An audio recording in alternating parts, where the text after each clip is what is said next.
Hello everyone, welcome back my channel. आप सभी लोगों का स्वागत है मेरे चैनल पर। मैं आपके साथ अपनी स्टोरी खलनायक का नेक्स्ट पार्ट शेयर कर रही हूं।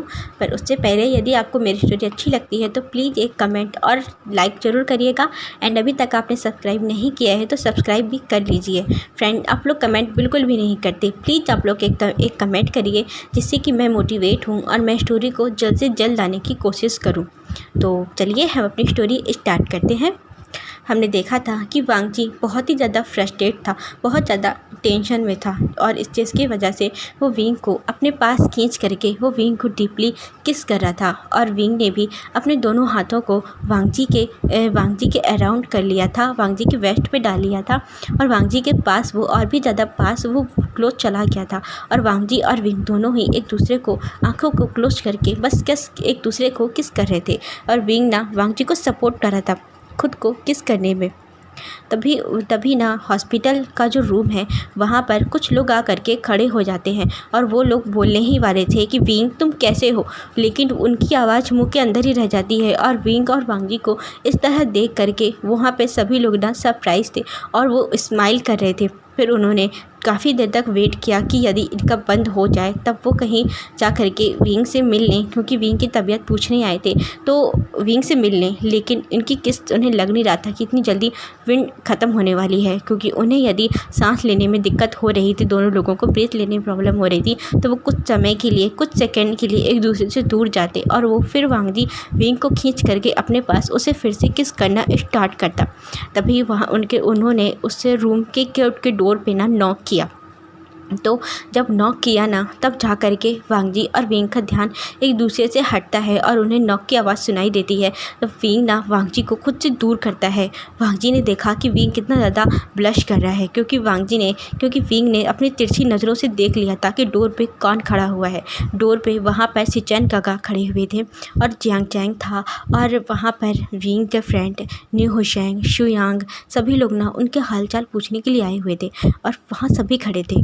और उन्हीं के साथ में ना वहाँ डॉक्टर भी थी। वांगजी ने भी जब मुड़ करके देखा कि वहाँ कौन कौन है तो वांगजी ने कुछ नहीं कहा, अपने एक्सप्रेशन लेस फेस के साथ वहीं विंग के बगल में ही खड़ा हो जाता है, विंग के बालों को रफल करता हुआ। और यहाँ पर सभी लोग स्माइल करते हुए वो अंदर आते हैं और बोलते हैं कि हमें लगता नहीं है कि हमें पूछने की ज़रूरत है कि विंग तुम कैसे हो, तुम ठीक हो ना। तो डॉक्टर वांगजी की तरफ देखते हुए बोलती हैं कि हंगुन जुन, मैंने बोला था आपसे कि आपको अपने ओमेगा का ख्याल रखना है। आप इस तरह अपने ओमेगा का ख्याल रखेंगे, यदि आप इस तरह अपने ओमेगा का ख्याल रखेंगे तो आपके ओमेगा को ना प्रॉब्लम होगी। आपको अपने ओमेगा हस्बैंड का अच्छे से केयर करनी है। आप आइंदा से इस तरीके की लॉन्ग केसेस उन्हें ना करें। अभी ना स्टार्टिंग के दिन है और स्टार्टिंग के दिनों में जो ओमेगाज हैं उन्हें बहुत ज़्यादा दिक्कत होती है प्रेगनेंसी में। तो आप इस तरीके की लॉन्ग केसेस उन्हें नहीं कर सकते, उन्हें ना ब्रीथ लेने में भी दिक्कत होगी। तो ये बात सुन करके वहाँ पर सभी लोग जितने आए थे सभी ना बहुत ज़्यादा मुस्कुरा रहे थे और विंग और वांगजी की तरफ मुस्कुराते हुए हंसते हुए देख रहे थे। और विंग ना जो अभी बहुत ज़्यादा ब्लश कर रहा था इन सब लोगों से, ब्लश की वजह से उसने अपने वांगजी का हाथ ना बहुत लाइटली पकड़ के रखा हुआ था।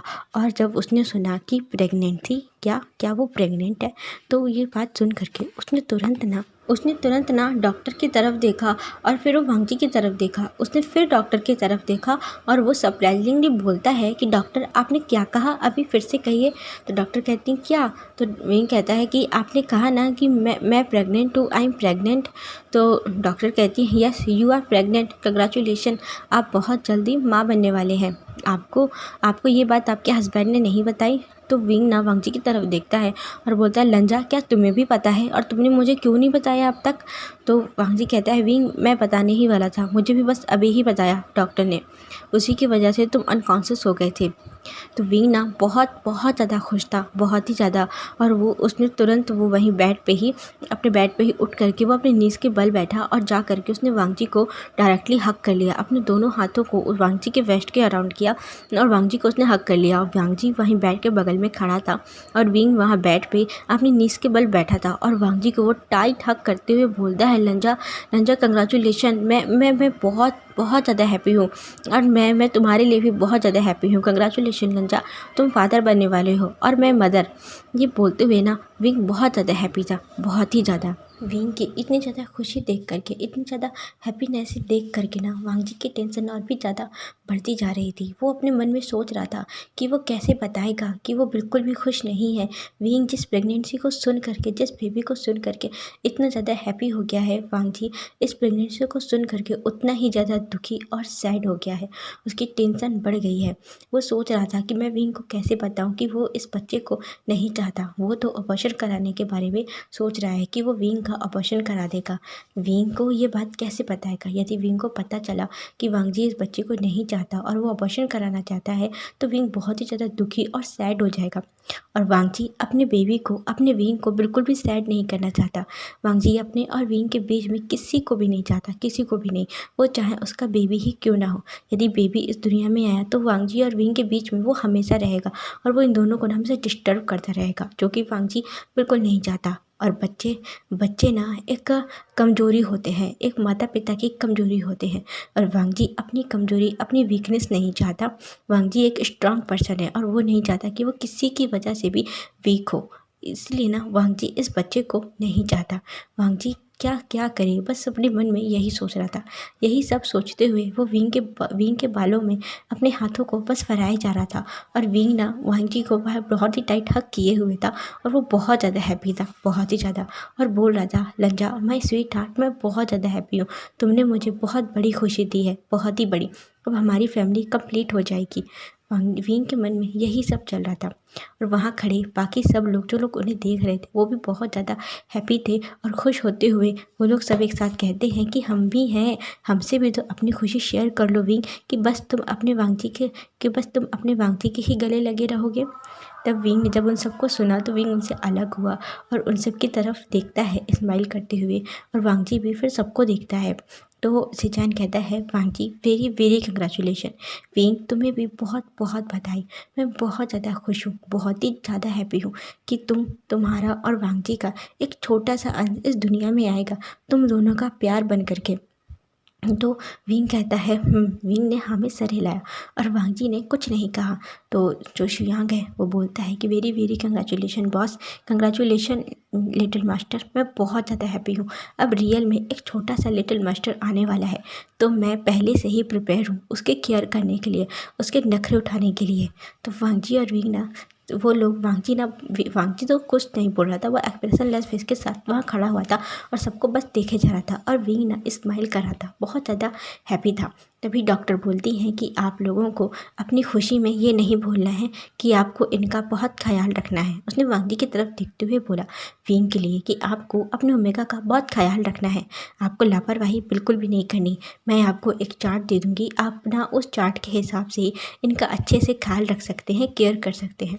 तो वांग जी ना कोल्ड वॉइस में बोलता है कि मुझे किसी चार्ट की कोई ज़रूरत नहीं है, आप अपना चार्ट ना अपने पास रखिए और मैं अपने बेबी का ख्याल बहुत अच्छे से रख सकता हूँ। मैं अपने ओमेगा का ख्याल रख सकता हूँ। मुझे किसी भी चार्ट की या फिर किसी की सलाह की कोई ज़रूरत नहीं। विंग चलो, हमें अभी घर चलना है, मेरे पास बहुत सारे वर्क है। तो विंग ना वांग जी का इस तरीके का रुख देख करके वो थोड़ा सा सैड हो गया और अपने मन में सोच रहा था कि लंजा को क्या हुआ है। लंजा पहले भी बहुत ज़्यादा सैड था, टेंशन में था और अभी भी वो टेंशन में ही लग रहा है। लगता है ज़रूर कोई बात हो गई है, बट लंजा ना मुझसे बताना नहीं चाहता। विंग अपने मन में यही सोच रहा था। तभी सोचते हुए उसकी नज़र सिचैन पर पड़ती है और वहीं खड़े जियांग पर भी। तो विंग कहता है, सिचैन का आप यहाँ क्या कर रहे हैं? आपकी अभी अभी वेडिंग हुई है और आपकी आज फर्स्ट नाइट है, आपको इस समय अपने घर पे होना चाहिए, ना कि हॉस्पिटल में। तो सिचैन कहता है कि विंग, मैं यहाँ तुम्हें देखने आया था, तुम्हारी तबीयत अचानक से ख़राब हो गई, तुम बेहोश हो गए थे, इसलिए हम सबको बहुत ज़्यादा फिक्र थी तुम्हारी, इसलिए हम यहाँ आ गए। तो विंग कहता है, देखिए मैं बिल्कुल हेल्दी हूँ और खुश हूँ और डॉक्टर ने यहाँ करके कितनी बड़ी गुड न्यूज़ दी है, मैं इससे भी बहुत ज़्यादा हैप्पी हूँ। आप लोगों को घर जाना चाहिए और अपनी नाइट को स्पेंड करना चाहिए, अपने इस दिन को, अपनी इस नाइट को भूलना नहीं चाहिए। तो सिचैन ने हाँ में सर हिलाया और वो कुछ भी खुश नहीं थे, बिल्कुल भी खुश नहीं थे, क्योंकि वो जानते कि ये शादी कैसी है, इस शादी में कोई प्यार नहीं है, कुछ भी नहीं है।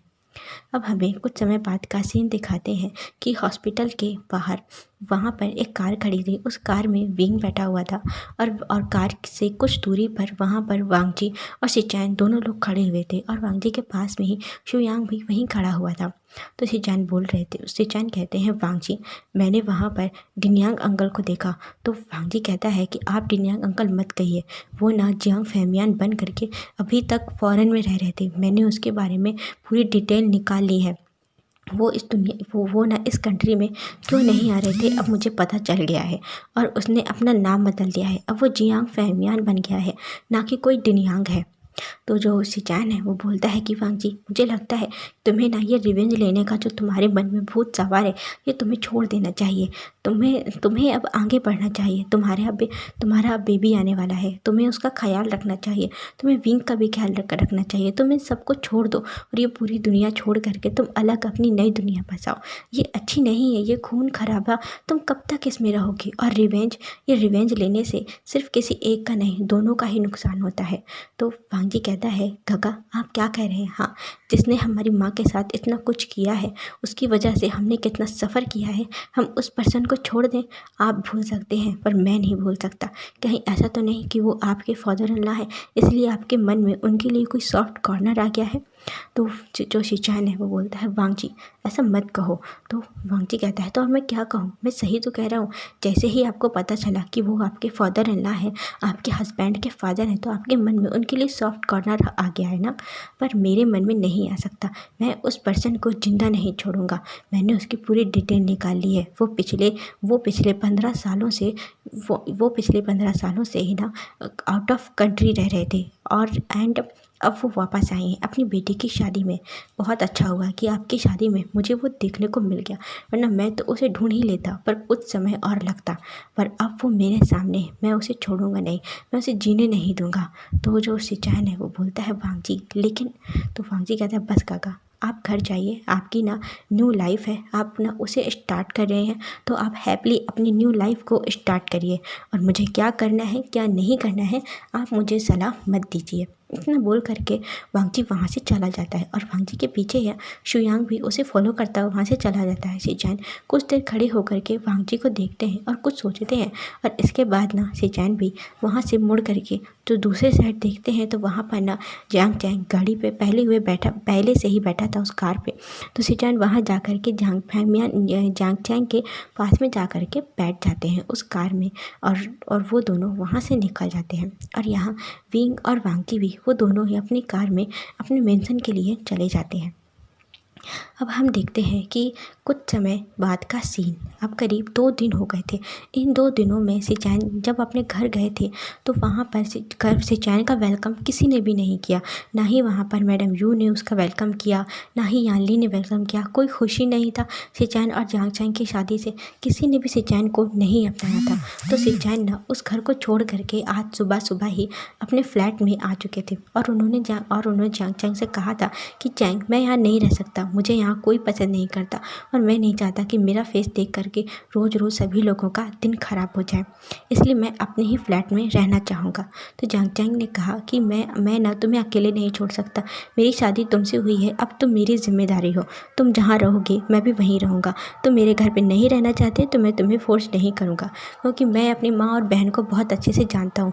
वो जिसे पसंद नहीं करते ना, वो उसका जीना मुश्किल कर देते हैं, जैसे कि उन्होंने विंग के साथ किया था। पर मैं ये तुम्हारे साथ नहीं कर सकता। इसलिए ना जियांग चैंग और सिचान दोनों लोगों ने उस घर को छोड़ करके वो सिचान के साथ में सिचान के फ्लैट में ही रहने आ गया था। पर जियांग चैंग और सिचान बहुत कम बातें करते थे, बहुत कम। वो दोनों लोग एक दूसरे से बात ही नहीं करते थे। चैंग बस अपनी लाइफ में ही बहुत ज़्यादा परेशान था और दुखी था, पर इसे जी रहा था। रोज़ टाइम से ड्यूटी करना और इसके बाद अपने घर आना, घर आकर के वो दोनों लोग बस साथ में डिनर करते और सो जाते। और यहाँ जो सिचान है, धीरे धीरे उनके मन में जो जियांग चैंग के लिए इतना प्यार था, वो हर दिन बढ़ता ही जा रहा था।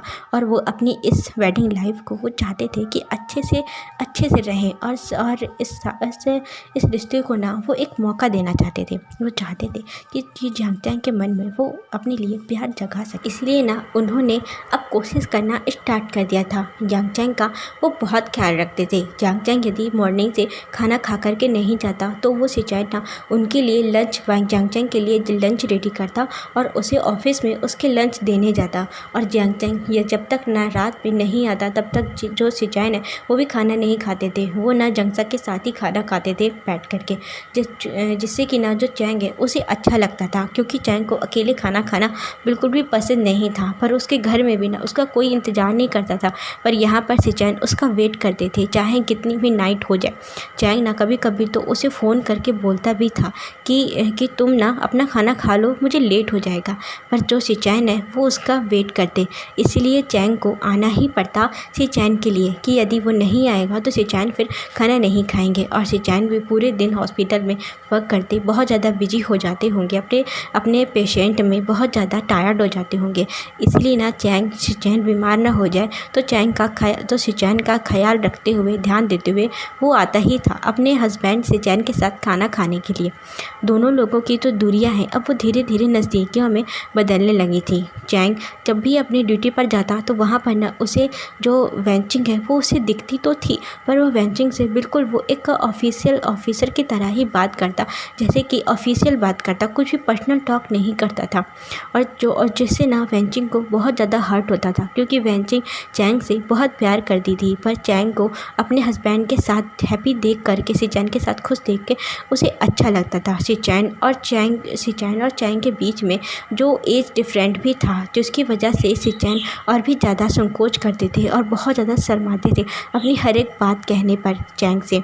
वो दोनों फ्रेंड तो थे पर इतने क्लोजली फ्रेंड भी नहीं थे, बस ऐसे ही थोड़ा बहुत बात कर लेते थे। पर अब शादी के बाद सिचैन वैसे ही बहुत ज़्यादा शर्मीले हैं, पर अब शादी के बाद उनकी एज भी इतनी ज़्यादा है और उनके हस्बैंड उससे इतना छोटा है, तो सिचैन को शर्म भी बहुत आती थी। पर वो अपनी पूरी कोशिश करते थे, जिससे कि ना चैंग समझ पा रहा था कि सिचैन इस रिश्ते को एक मौका देना चाहता है और इस हस्बैंड वाइफ के रिश्ते को ना वो ठीक करना चाहता है। वो चाहता है कि उन दोनों के बीच में जो दूरियां हैं वो ठीक हो जाएं।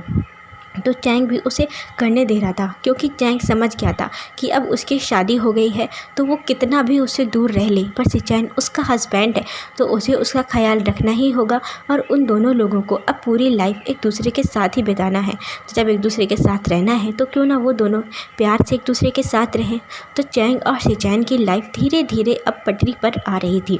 आज के दिन सिचैन और चैंग दोनों लोग डेट पे गए हुए थे बाहर घूमने के लिए, जो कि सिचैन ने ही प्लान किया था। सिचैन ने बोला था कि आज वो चैंग के साथ डेट पे जाना चाहता है, उसके साथ वो मूवी देखने जाना चाहता है, उसके साथ रेस्टोरेंट घूमेगा।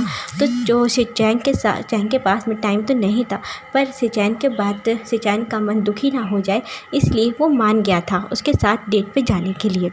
जो सिचैन और चैंग इन दोनों की लाइफ ना धीरे धीरे अब ठीक हो रही थी, सुधर रही थी।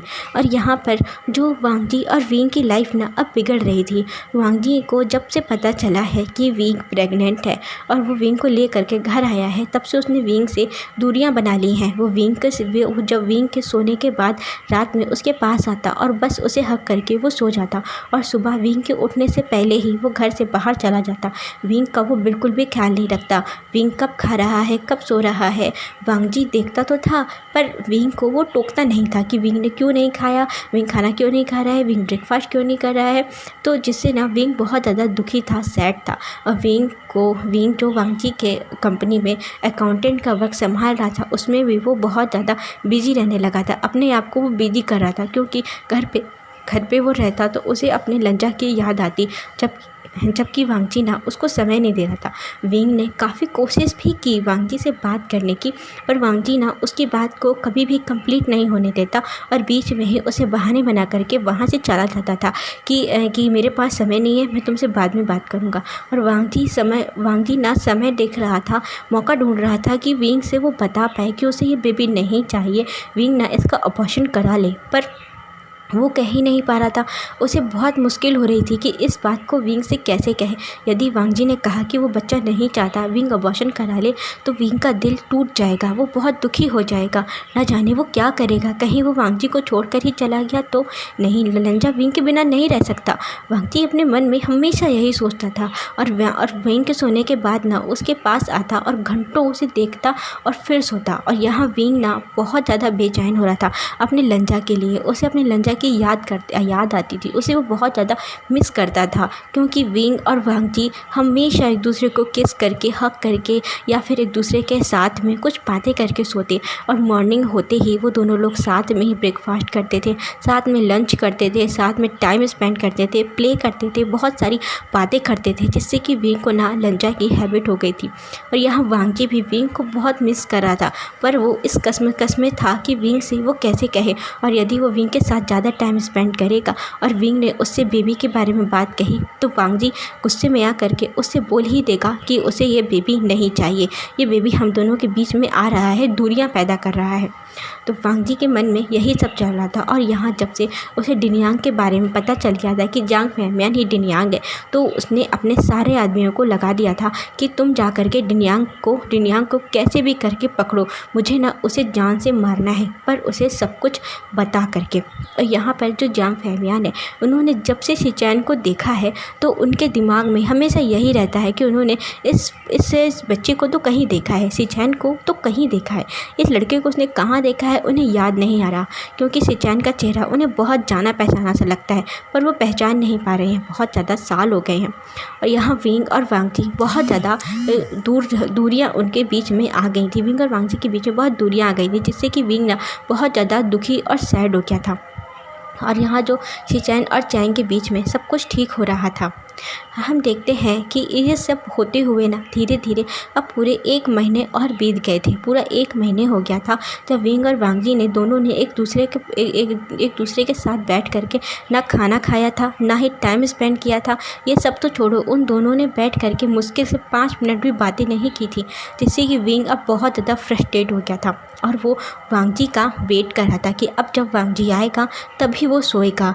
वांगजी का इंतज़ार करते करते रात के 12 बज गए थे, पर वांगजी अभी भी नहीं आया था। और वांगजी ना अपने स्टडी रूम में बैठा हुआ वो देख रहा था कि विंग जब सो जाए तब वो आए, वो विंग को अपने फ़ोन से देख सकता है। वांगजी ने एक हिडन कैमरा अपने रूम पर लगा कर रखा हुआ है, जिसके बारे में विंग को कुछ भी नहीं पता।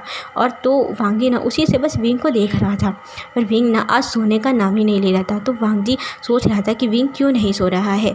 जो यही देखते देखते ना वांगजी वहीं अपने स्टडी रूम में, जो कि एक ऐसा रूम है, इस रूम के बारे में विंग को नहीं पता, वहीं पर ना वो बैठे बैठे ही उसी चेयर पे सो गया था। और यहाँ विंग उसका इंतज़ार करते करते विंग को कब नींद आ गई, वो वहीं काउच में बैठा हुए ही वो सो गया था। और उसके हाथ में एक बुक थी जो कि वहीं काउच के नीचे गिर गई थी। तो हम देखते हैं नेक्स्ट मॉर्निंग का सीन। जब मॉर्निंग होती है तब वांगजी अपने रूम में आया, उसने देखा कि विंग काउच पे सो रहा है। तो उसने ना विंग को पहले देखा तो उसका दिल बहुत ज़्यादा दुखी हो गया, वो बहुत सैड हो गया अपने विंग को इस तरह देख करके। क्योंकि वो विंग को परेशान नहीं करना चाहता, वो खुद परेशान है, तो विंग को वो कैसे परेशान कर सकता है। पर उसकी वजह से विंग बहुत ज़्यादा उदास रहता है, बहुत सैड रहता है, ठीक से खाता पीता भी नहीं है, अपनी केयर भी नहीं करता। विंग ना इस तरह बीमार हो जाएगा। और विंग के फेस में वो उदासी, वो डलनेस ना वांगजी को सोते हुए भी नज़र आ रही थी। तब वांगजी ने बहुत ही प्यार से विंग के बालों को पीछे किया और उसके फोरहेड पे उसने एक किस किया और बहुत धीरे से बोलता है, I am sorry wing, I am so sorry, मैं तुमसे बहुत प्यार करता हूँ। तुम ये कभी मत सोचना कि मैं तुमसे प्यार नहीं करता, बस एक रीज़न है जिसकी वजह से मैं तुमसे दूर रह रहा हूँ। बस जब मैं वो हिम्मत कर लूँगा तुमसे बात करने के लिए, मेरे अंदर वो ताकत आ जाएगी, तब मैं तुमसे बात करूँगा। इतना बोलते हुए ना वांगजी ने विंग को अपनी बाहों में उठाया और उसे बेड पे जा कर के लिटाया बहुत ही आराम से, जिससे कि विंग की नींद ना टूट जाए। और वांगजी उसे ब्लैंकेट उड़ा करके वहाँ से जाने ही वाला था, तभी विंग ने उसका हाथ पकड़ा और बोलता है, लंजा। जब वांगजी ने देखा कि विंग जाग रहा है तो शॉकिंगली उसने उसकी तरफ देखा और बोलता है, विंग तुम जाग रहे हो? तो विंग कहता, हाँ मैं बहुत देर से जाग रहा हूँ, मैं तुम्हारा इंतज़ार कर रहा था। जब तुम इस रूम में तुमने एंटर किया था मैं तो उसी समय जाग गया था। तो वांगजी कहता है, विंग तो फिर तुम एक्टिंग क्यों कर रहे थे? तो विंग कहता है, मैं देखना चाहता था कि तुम मुझसे प्यार करते हो कि नहीं। क्या हुआ लंजा, तुम मुझसे दूर क्यों जा रहे हो? तुमने अभी बोला ना कि तुम मुझसे बहुत प्यार करते हो। तो वांगजी ना विंग की तरफ देख रहा था और बोलता है, हाँ विंग मैं तुमसे बहुत प्यार करता हूँ, बस मैं इस समय बिजी हूँ ना, इसलिए मैं तुम्हें समय नहीं दे पा रहा। तो विंग कहता है, लंजा झूठ मत बोलो, तुम झूठ नहीं बोल सकते, तुम्हारा फेस देख करके मैं बहुत अच्छे से समझ सकता हूँ कि तुम झूठ बोल रहे हो। यहाँ आओ, मेरे पास बैठो। इतना बोलते हुए ना विंग ने वांगची का हाथ पकड़ के उसे अपने सामने अपने बगल में बिठाया। जब वांगची उसके पास बैठा तो विंग ना उठ कर के आया और वांगची के लेग पे आकर के वो बैठ गया। बोलता है विंग तुम ये क्या कर रहे हो? तो विंग कहता है लंजा क्या क्या हुआ? अब क्या मैं तुम्हारे लेग पे नहीं बैठ सकता, तुम्हारे लैप पे नहीं बैठ सकता? तो वांगची कहता है हाँ क्यों नहीं, तुम्हारा अधिकार है, तुम मेरे हस्बैंड हो, मैं तुमसे इतना प्यार करता हूँ, तुम कुछ भी कर सकते हो। तो विंग कहता है मेरा हक है, मेरा अधिकार है, तो मैं तुम्हारा हस्बैंड हूँ, तुम जानते हो ना। तो वांगची कहता है ऑफ कोर्स, ये क्या कह रहे हो तुम? तो विंग कहता है कि जब मैं तुम्हारा वाइफ हूँ, तुम्हारा हस्बैंड हूँ, तुम मेरे हस्बैंड हो, मेरा तुम पर पूरा राइट्स है, तो तुम्हारा भी तो मेरे ऊपर राइट्स है ना। तुम्हारी जो जितनी प्रॉब्लम है उसके ऊपर भी तो मेरा राइट्स है। तुम मुझे बताओ क्या बात है, तुम इतना परेशान क्यों हो? कोई प्रॉब्लम है क्या? तुम मुझसे शेयर कर सकते हो, यदि हो सका तो मैं तुम्हारी हेल्प करूँगा। और हमारा बेबी तो जब से आया है तब से तुमने इसे भी समय नहीं दिया। तो वांगजी ना विंग की तरफ देखने लगा और बोलता है बेबी? तो विंग कहता हाँ बेबी। उसने वांगजी का हाथ पकड़ के अपने स्टमक में उसका हाथ रखा और बोलता है कि ये बेबी, कल के दिन ना ब्रदर आए थे, गगा आए थे और वो पूछ रहे थे मुझसे कि तुम और वांगजी के बीच में कुछ ठीक नहीं चल रहा क्या? तो वांगची कहता है पर गगा को कैसे पता?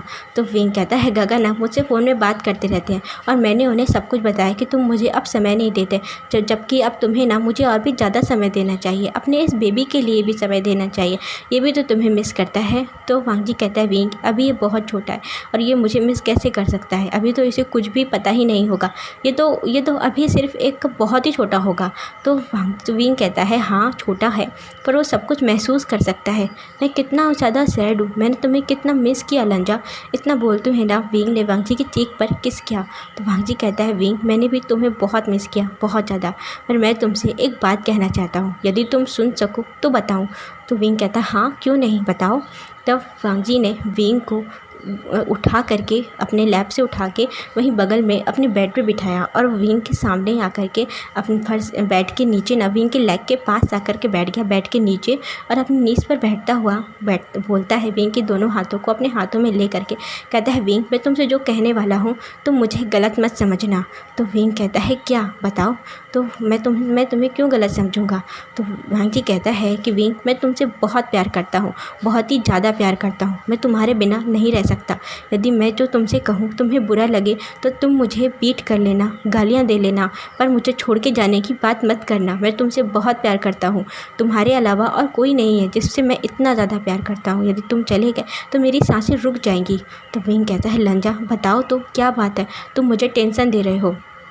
तो विंग कहता है तो वांगजी कहता है कि विंग मुझे ये बेबी नहीं चाहिए, तुम अबॉर्शन करा लो। तो विंग ना ये सुन करके एकदम शॉक था, क्या कहा तुमने? तो वांगजी कहता है विंग नाराज़ मत हो, बस मैं तुमसे जो कह रहा हूँ तुम वो सुनो, मुझे ये बेबी नहीं चाहिए, तुम अबॉर्शन करा लो। तो विंग ना वांगजी ने अपने दोनों हाथों से विंग के हाथों को पकड़ के रखा हुआ था ना, उससे छुड़ाता है और बोलता है लंजा तुम्हारा दिमाग तो ठीक है ना, तुम्हारी तबीयत तो ख़राब नहीं है, तुम क्या बोल रहे हो? तुम सब सोच समझ कर तो बोल रहे हो ना, ये हमारा बेबी है, हम दोनों का बेबी है, तुम इसे ख़त्म करने की बात कर रहे हो, तुम उसे मार दोगे, तुम एक पिता होकर के अपने बच्चे को ख़त्म करने की बात कैसे कर सकते हो? तो वांगजी कहता है कि विंग अभी ये बच्चा नहीं है, अभी ना सिर्फ बहुत ही छोटा सा है और अभी कोई देर भी नहीं हुई है, अभी हम ना ऑपरेशन करा सकते हैं, तुम्हारा ऑपरेशन मैं करा सकता हूँ। ये बेबी आने के बाद ना हम दोनों के बीच में दूरियाँ आ जाएंगी, हम दोनों के बीच में एक बच्चा आ जाएगा। तो विंग कहता है तो क्या हुआ, बच्चे के आने से हस्बैंड वाइफ के बीच में दूरियाँ नहीं आती, माता पिता और भी ज़्यादा क्लोज हो जाते हैं। और लंजा ये हम दोनों का प्यार है, हम दोनों का प्यार एक रूप लेकर के बाहर आ रहा है, हमारे बच्चे के रूप में बाहर आ रहा है, तुम्हें क्या उसकी खुशी नहीं है? तो वांगजी ना खड़ा हो गया और बहुत चिल्लाते हुए बोलता है कि नहीं, मुझे कोई खुशी नहीं है, मुझे कोई खुशी नहीं है, मुझे बेबी नहीं चाहिए, तुम ये ऑपरेशन करा लो, और यदि तुमने ऑपरेशन नहीं कराया तो मैं ज़बरदस्ती तुम्हारा ऑपरेशन करा दूंगा, मुझे बेबी नहीं चाहिए। तो विंग भी ना खड़ा हो गया और गुस्से में बोलता है कि बस करो लंजा, तुम पागल हो गए हो, तुम्हारा दिमाग ख़राब हो गया है, क्या कह रहे हो तुम क्या चाहते हो कि क्या हम दोनों का कोई बेबी नहीं होगा? तो वांग जी कहता है नहीं, कोई बेबी नहीं होगा, मुझे किसी बेबी की ज़रूरत नहीं है, मैं सिर्फ़ और सिर्फ तुमसे प्यार करता हूँ और मुझे सिर्फ तुम्हारी ज़रूरत है। बच्चे के आने से पता है हम दोनों के बीच में कितनी दूरियाँ हो जाएंगी, तुम उसमें बिज़ी हो जाओगे और तुम्हें मालूम है, और मुझे तुम्हारा पूरा अटेंशन चाहिए, तुम सिर्फ और सिर्फ मुझे अटेंशन दो और तुम्हारा अटेंशन उस बेबी के आने से उस बेबी के ऊपर हो जाएगा। तो विंग ना अपने सर के बाल खींचने लगा अपने हाथों से और बोलता बस करो लंजा, बस करो, तुम मुझे पागल कर रहे हो, तुम कैसे बातें कर रहे हो, तुम एक ग्रो अप मैन हो, तुम 32 ईयर के हो और तुम ऐसी बातें कर रहे हो बिल्कुल छोटे बच्चे की तरह, जैसे कि एक छोटे बच्चे को पता चल जाए कि उसका छोटा भाई घर पे आने वाला है तो अपनी मम्मी से ऐसी ही बातें करता है। तो वांग जी कहता है कि विंग, बच्चे के आने से ना वीकनेस हो जाती है, जो फादर है वो कमज़ोर हो जाता है, वो उसके ऊपर कोई भी प्रेशर कर सकता है और मैं अपनी कमज़ोरी नहीं लाना चाहता, नहीं, मैं नहीं चाहता कि मेरी कमज़ोरी उस दुनिया में आए। और ये जो बच्चा है ना, उसने विंग के स्टमक की तरफ हाथ करते हुए बोलता है कि ये जो बेबी है ना इस दुनिया में आने वाला है, ये मुझे कमज़ोर कर देगा, वीक कर देगा, मेरे जितने भी दुश्मन है ना उन सबको पता चल जाएगा कि मैं फादर बन चुका हूँ और मैं नहीं चाहता कि एक बच्चे के आने से मेरी सारी प्लानिंग पे पानी फिर जाए। तो विंग कहता है प्लानिंग, कैसी प्लानिंग? तो वांग जी ने विंग की तरफ देखा और एकदम से वो चुप हो गया कि वो ये सब क्या बोलने जा रहा था। अभी विंग को बता देता कि वो क्या काम करता है, उसका रियल वर्क क्या है। तो उसने बोला कि बस मैं तुम्हें और कुछ नहीं बता सकता, मैं सिर्फ इतना चाहता हूँ कि हमारे बीच में कभी कोई बच्चा नहीं आएगा, तुम कभी प्रेग्नेंट नहीं होगे, कभी भी नहीं। मैं ना इस बच्चे को ख़त्म कर दूँगा, मैं तुम्हारा अबॉर्शन करा दूँगा और इसके बाद तुम कभी भी प्रेग्नेंट नहीं होगे, कभी नहीं होगे। ये बोलते हुए ना वांग जी वहाँ से जाने लगा। तो विंग आगे बढ़ा और दौड़ करके उसने वांग जी का हाथ पकड़ा और कहता है कि तुम कहना क्या चाहते हो? हाँ, तुम्हारा मतलब क्या है कि कभी कोई बेबी नहीं आएगा, मैं बस तुम्हारे साथ ऐसे ही बना रहूँगा? तो वांग जी कहता है ऐसे ही का क्या मतलब? तो विंग कहता है एक बेड वार्मर की एक बेड ना बस बिस्तर गर्म करने की चीज़ ही बन करके रहूँगा क्या मैं तुम्हारे साथ? तुम क्या चाहते हो कि मैं बस हर रात तुम्हारी जो नीड्स है इसे मैं कंप्लीट करता रहूँ, पूरा करता रहूँ और हम दोनों के बीच में कभी कोई बेबी नहीं आएगा? तो वांग जी ने जब ये सुना तो कहता है विंग, तुम ना सोच समझ करके बोलो, तुम मेरे हस्बैंड हो, तुम मेरी वाइफ हो, मैं तुमसे प्यार करता हूँ और तुम मेरे प्यार को ये नाम कैसे दे सकते हो? तो विंग कहता है क्यों नहीं दे सकता, हाँ, हम दोनों के बीच में कभी कोई बच्चा नहीं आएगा, बस हम दोनों इस तरह रहेंगे, एक अकेले सिंगल, हाँ, और तुम बस ये चाहते हो कि मैं हर रात तुम्हारी नीड्स को कंप्लीट करता रहूँ, तुम्हारे बेड को गर्म करता रहूँ, तुम्हारी बाहों को गर्म करता रहूँ और बस हम दोनों के बीच में कभी कोई बेबी नहीं आएगा। मुझे ये बेबी चाहिए, मैं इसे चाहता हूँ, ये हम दोनों का प्यार है और मैं इस बच्चे के लिए तुम्हें भी छोड़ सकता हूँ, कुछ भी कर सकता हूँ। तो वांग जी ने जब ये सुना कि विंग कह रहा है कि उसे छोड़ सकता है इस बच्चे के लिए, तो वांग जी के ना एकदम से हाथ उठ गया और उसने विंग के खींच करके थप्पड़ मारा और बोलता है विंग, अब शायद तुम्हारी अकल ठिकाने आ जाएगी, तुम्हें ना इस थप्पड़ की ज़रूरत थी, तुम खुद को अब्यूज़ कर रहे हो, तुम मेरी वाइफ हो और तुम बोल रहे हो कि मैं तुम्हें अपना बिस्तर गर्म करने के लिए यहाँ पर रखे हुए हूँ, हाँ, इसलिए मैंने तुमसे शादी की है, मुझे सिर्फ अपना एक बेड वार्मर ही चाहिए था, तो कोई भी बन जाता, मालूम है मेरे एक इशारे पे हज़ारों ओमेगा बिछने को तैयार थी मेरे सामने, पर मैं सिर्फ तुमसे प्यार करता हूँ और तुम मुझे छोड़ करके जाने की बात कर रहे हो। उसने चढ़ते हुए वांग जी ना विंग के ऊपर एकदम जैसे चढ़ ही जाता उसने इस तरीके से, और विंग उससे वहाँ फर्श पे नीचे गिर गया था उस वांग जी के उस थप्पड़ पे, और वांग जी वहीं विंग के पास घुटने पे बैठा हुआ और विंग के ऊपर ही आता हुआ बोलता है कि तुम ऐसी कितनी गंदी घटिया बात कैसे कर सकते हो, तुम मेरी वाइफ हो, आज के बाद तुमने ऐसा कहा ना, हमारे रिश्ते को तुमने अब्यूज़ दी, मेरे लव को तुमने अब्यूज़ दी, तो मुझसे बुरा कोई नहीं होगा, कोई भी नहीं होगा विंग, मैं तुम्हें छोड़ूंगा नहीं। और तुम मुझे छोड़ करके जाने की बात कर रहे हो, तुम न सिर्फ जब आखिरी सांस लोगे उसी वक्त मुझे छोड़ करके जा सकते हो, वो भी हम दोनों एक साथ अपनी आखिरी सांसें लेंगे, तुम मुझे छोड़ करके नहीं जाओगे, बिल्कुल भी नहीं, मैं तुम्हें जाने ही नहीं दूंगा। और ये बच्चा आज इसकी वजह से हम दोनों के बीच में इतना बड़ा झगड़ा हुआ है, देखना मैं इसे रहने नहीं दूंगा। इतना बोलता हुआ ना वांग जी विंग को उसी तरह छोड़ करके वहाँ से चला गया और यहाँ ना विंग बस रोता रह गया, वो बहुत रो रहा था और वांग जी को वो समझ ही नहीं पा रहा था कि अचानक लंजा को क्या हो गया, इसका इतना स्वीट नाइस बिहेव करने वाला हस्बैंड, कितना केयरिंग हस्बैंड, अचानक से उसे क्या हो गया, ये सब क्या हो गया, लंजा इस बच्चे को क्यों नहीं चाहता। विंग के मन में यही सब चल रहा था और हम यहाँ देखते हैं कि जो सिचैन और वांगजी के सिचैन और चैंग के बीच में सब कुछ ठीक चल रहा था। धीरे धीरे वो दोनों लोग एक दूसरे के क्लोज आ रहे थे। सिचैन भी बहुत ज़्यादा हैप्पी रहने लगे थे, बहुत ज़्यादा खुश रहने लगे थे, और जो चैंग है वो भी अपने हस्बैंड के साथ खुश रहने लगा था। अब हम नेक्स्ट पार्ट फिर देखेंगे। आज के लिए बस इतना ही। बाय।